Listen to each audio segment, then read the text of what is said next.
I want to take this opportunity. I want to apologize for the hate-filled rant. I found it disgusting. I found it frightening. I'm especially sorry for the children who heard it and were emotionally damaged by it. It's too much to ask for forgiveness. I understand that.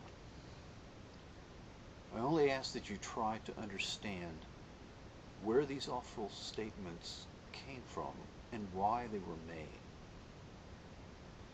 In 1995, I was teaching ESL, and while traveling to Guatemala during spring break, I developed an illness. I became sick. I had surgery to remove a tumor, but didn't recover. I developed an autoimmune disease, where my body was attacking itself.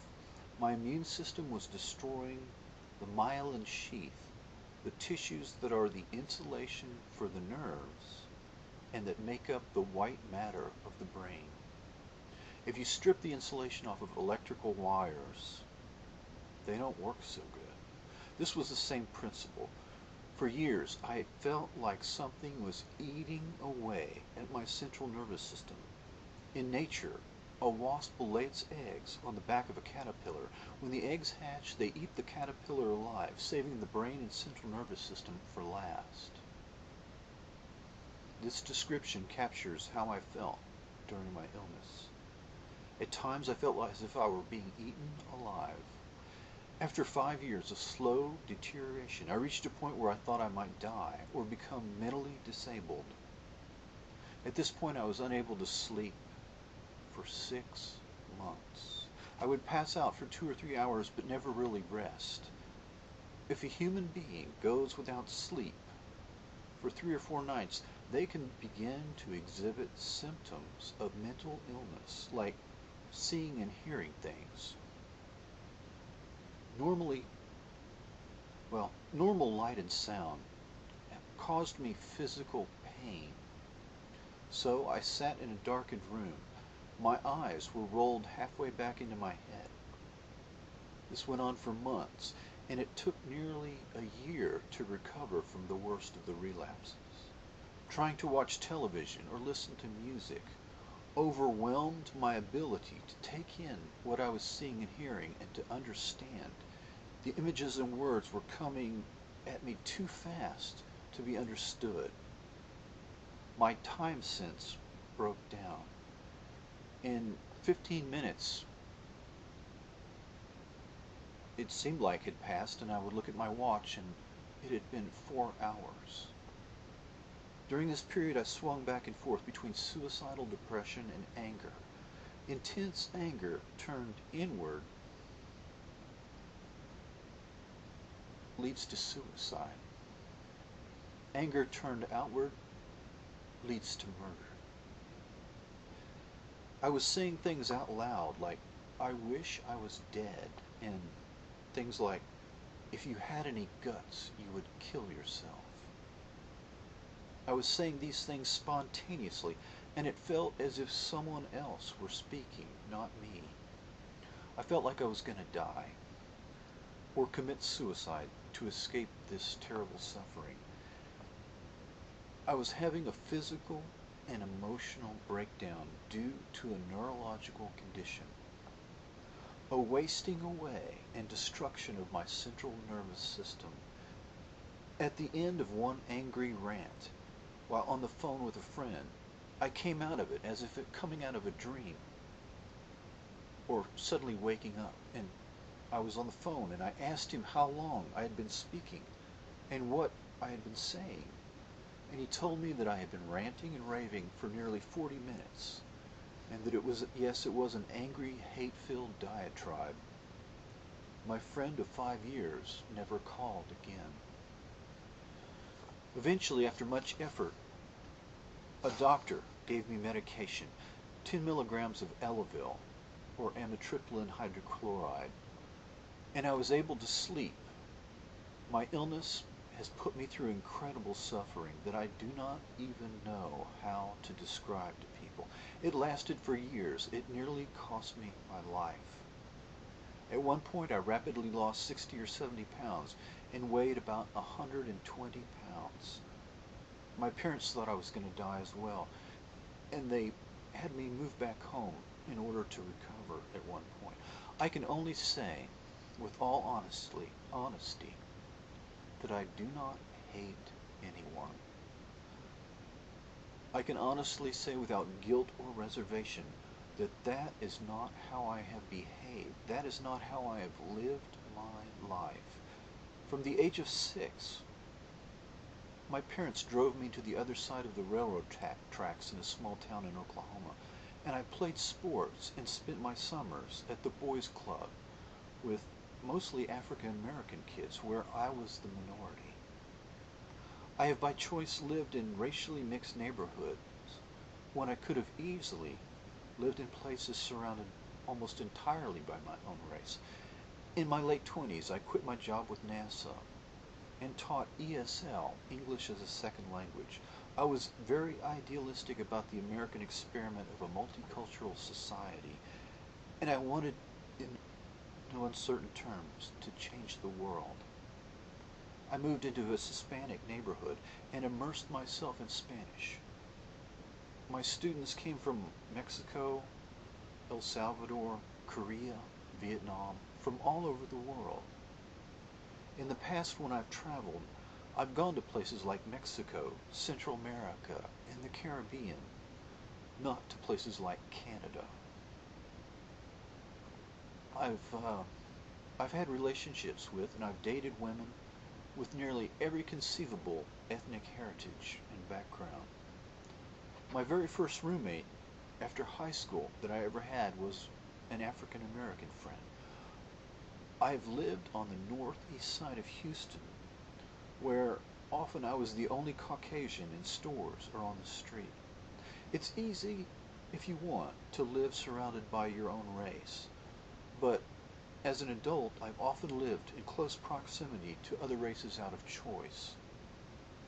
What happened was I was having a breakdown due to a medical condition, a neurological condition, and I can say without reservation that I don't hate anyone. I've made my share of mistakes, my share of bad decisions in this life, but the only person that I've ever really hurt is myself. I apologize if I seem flat or unemotional, but for years now I've witnessed the torture of some of the most finest people, the most finest human beings have been tortured in front of me. These activists, political activists, and whistleblowers have tried to make their world a better place, and in doing so they have paid the ultimate price. Theirs is often a fate worse than death, being tortured. I've watched them suffer endlessly over years. I'm not without feeling. It's just simply that at times I feel like I have no more tears to shed. The charges I've made against alleged criminals and Army intelligence are some of the most serious charges ever made, and I do not take them lightly. These are crimes against humanity and treason, crimes that can carry the ultimate penalty. The outcome of this struggle will decide not just the fate of a few hundred activists or even a few thousand do-gooders. It will decide whether your lives are in the hands of desperate men, armed with terrible weapons, men who will stop at nothing to win. There will be no second chances. You must believe your own common sense and your own eyes and act together in unison. The basic case being made here has been reduced to 4 facts. And if these 4 facts ring true, then in truth, everything else that you've been told doesn't really matter. Now, the question comes down to, what are you going to believe? Your own eyes or what anonymous people tell you to believe? In truth, have you ever seen such a ton of bricks fall on one person's head? The stronger the truth, ultimately the stronger the reaction against it. We are engaged in a mutual journey like a roller coaster ride. You sit down and the safety bar snaps into place and it starts a slow, inexorable climb, climbing to a great height. You can see for miles. You're exhilarated. We have a new definition of what it means to be a human being. The fact that there are virtually no limits on what humans beings can accomplish or what humanity and this life is worth. Beginnings are delicate times, and this honeymoon will be short. Audio and video tapes that depict violent rages and racist rants. From videotapes and audio tapes that discredit, that humiliate. Some of these things are fabricated. Some are real, or a combination of a lie and a truth mixed together, which often is the ingredients for the best lies of all. This roller coaster we're on plunges straight down, and virtually overnight, a figure like Winston Churchill might turn into someone despicable like Hitler. The websites, the cell phones, the blogs, the tweets might be hacked into, and now messages might be coming from someone else, masquerading. The press denounces the vile creature, and this downward spiral may spell the end. Or the roller coaster, after plunging to the bottom, begins to rise back up, and it might recover. Apologies will be made. A disaster might be diverted. This, gentle listeners, dear friends, this is the journey that we are on. This smokescreen is designed to shoot the messenger in order to avoid confronting the logical argument and truth based upon 4 basic facts. Public microwave weapons, like the active denial system, exist. There's a prior pattern of similar criminal behavior. 500,000 guinea pigs. COINTELPRO hit list of activists. And MK Ultra that used torture as a weapon and a tool to break the human mind, to control it. Credible witnesses, people who fit a common profile, testify. And persons of interest, alleged criminals and military intelligence who've been in charge of these non-lethal microwave weapons development programs for the Army. These people have worked in places like Los Alamos National Laboratory, where the atomic bomb was invented in secret. These men have publicly expressed admiration for previous crimes like MK Ultra, and they've expressed interest in public in using these non-lethal weapons to, quote, neuter people and modify human behavior.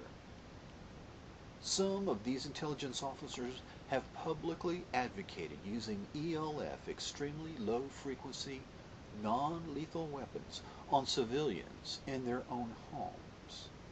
And if this were not enough, if these facts were not enough, some of these individuals have participated in a smokescreen cover-up operation, the Big Lie. These are the facts before your very eyes. The weapons are virtually for sale online. The historical crimes are undisputable facts.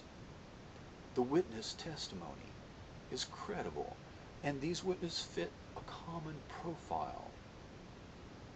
These persons of interest are not crazy, but they are borderline personalities. These 4 facts are the only thing that is necessary for reasonable people, a reasonable person, to agree that these crimes are probably taking place and must be stopped at all cost. To the individuals out there, to the targeted individuals, the people who are suffering unspeakable torture every day, I wish to say this: please, do not become despondent. Don't be depressed. When there are setbacks, there will be good days. There will be bad days. Do not give up. Freedom will come. Evil men armed with weapons of incredible power will stop at nothing to win. They will not surrender. You must defeat them. Do not be fooled into working against each other. The whole truth will emerge. The whole truth will emerge slowly, a process that will take time.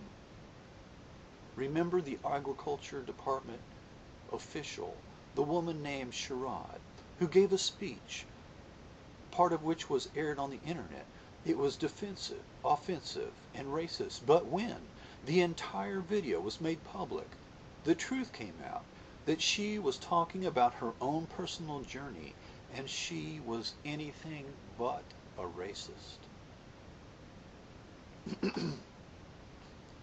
I am asking, please, people, please do not make up your minds right away because of information that you are not getting, information that can and will change people's minds. So please don't immediately come to any final conclusions. Excuse me. This roller coaster ride is not for the faint of heart. But by the end of this chaotic ride, we will accomplish what we have set out to do. We must end this secret dirty war. And we must make sure that this kind of war will never happen again in the future. This means that besides stopping the arms race in directed energy weapons and getting out the entire truth and the whole truth and nothing but the truth, we must rethink the idea of Fortress America. To ensure that we keep our republic, we must shift away from wars without end and away from depending upon military superiority alone to keep us safe. The American people must hold a conversation. We must have a public forum. We must decide whether we want to change the world as we know it. More military spending and weapons of increasing power are roads that end in disaster, roads that lead nowhere. The answer that I am advocating is to create a new scientific, economic, and political driving force in the world. We must set out to gradually engineer a more peaceful world to make the world safe for democracy, instead of depending upon Fortress America to keep us safe. This is a conversation we must have to decide. We must decide what path as a people we wish to take. The world needs us. The world is waiting for our leadership, and it is time we lead, not to utopia, but to a better future. Remember, the greatness of the United States of America is not in her military might. It is in her ideals, her humanity, and her ability to be a force for good in this world. Thank you.